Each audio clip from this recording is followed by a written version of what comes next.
Ahsoka just teased Star Wars' deadliest enemy. Welcome back to Nerdist News, I'm Dan Casey, and today we're delving back into the galaxy far, far away to break down the latest episode of Ahsoka. Episode 3, titled Time to Fly, featured surly senators, deadly dogfights, and maybe Star Wars' silliest Dune reference yet. If you want it, make me give it to you. Use the voice. The Force is in all of us.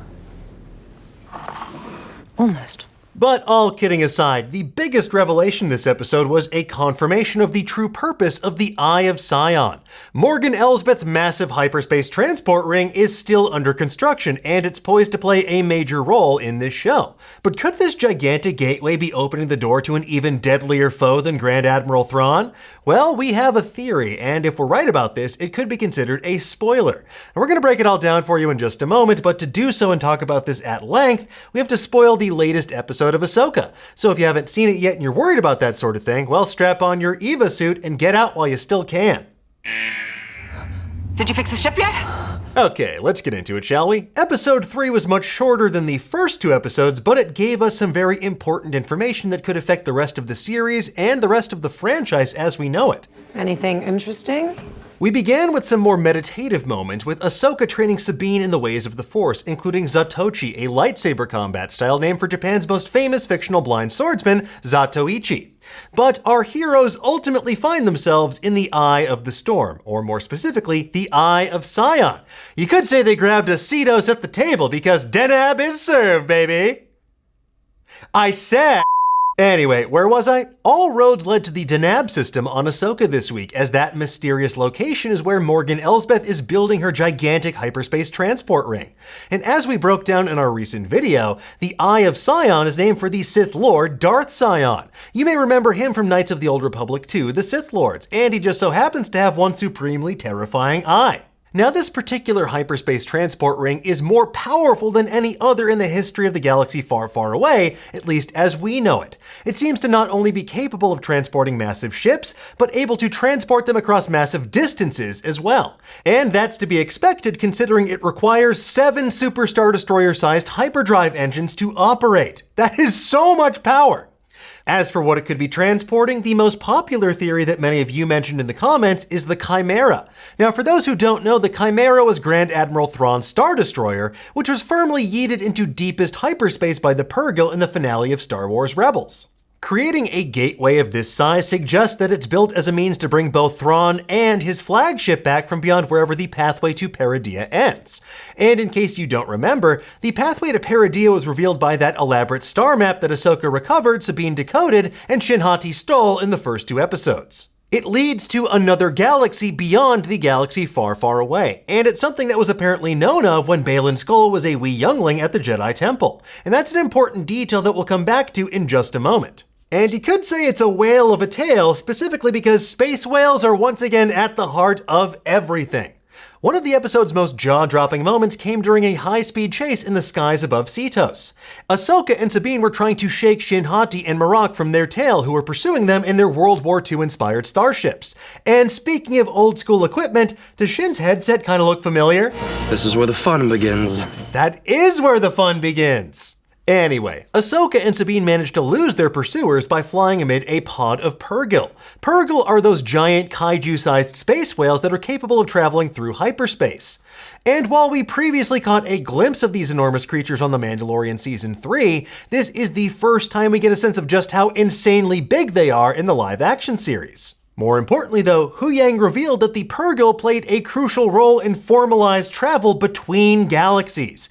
The sassy droid explained that the Jedi archives speak of intergalactic hyperspace lanes between galaxies, which used to follow the migration paths of star whales named Purrgil. And that might just be the most significant development in modern Star Wars lore. Huyang mentioned galaxies plural, implying that the Jedi and others likely used to traverse from the galaxy far, far away to multiple galaxies further, further away on the regular thousands and thousands of years ago. And I say thousands of years ago mostly as an estimate given Huyang's other line this episode about the Jedi's standards for what makes a good candidate for a Jedi Knight being at least a millennium old. And that lines up with the end of the Jedi-Sith War and the foundation of what would become the modern Galactic Republic. But given that Huyang is roughly 25,000 years old, it's hard to say how deep his Jedi archives actually go. And this is to say, this is all particularly important given that the Purrgil also appear prominently on the star map of the pathway to Peridea. And this isn't the only technology the Purrgil inspired either. Back in the Season 2 episode of Star Wars Rebels, The Call, Hera mentioned the Purrgil as well. She suggested they inspired hyperspace travel between systems as well. So learning that these space whales also acted as trailblazers for routes between galaxies is one of the biggest revelations in Star Wars canon. The bigger question though is, why was this technology lost? Why did the knowledge of transgalactic travel disappear entirely? Who knows? Maybe it was the wanton slaughter of the Jedi in the Purge of Order 66. Maybe it was the decades of galactic civil war, or any number of previous conflicts. There's been so many catastrophic wars, purges, and deaths in the galaxy far, far away, it's understandable why so much institutional knowledge might have disappeared. What was once an accepted fact or widespread technology could have easily faded to myth and legend by the time that Baylan Skoll was at the Jedi Temple on Coruscant. Fairy tales. Tales which are based on truths. There is another possibility though. Maybe that knowledge was deliberately obfuscated to protect the galaxy far, far away from something much more dangerous. If an item does not appear in our records, it does not exist. Now, some rumors about the Ahsoka series so far have suggested that Thrawn could ally himself with deadly, dangerous foes beyond the reaches of the galaxy far, far away. And what enemy from beyond the reaches of the known universe could be deadlier than the Yuuzhan Vong?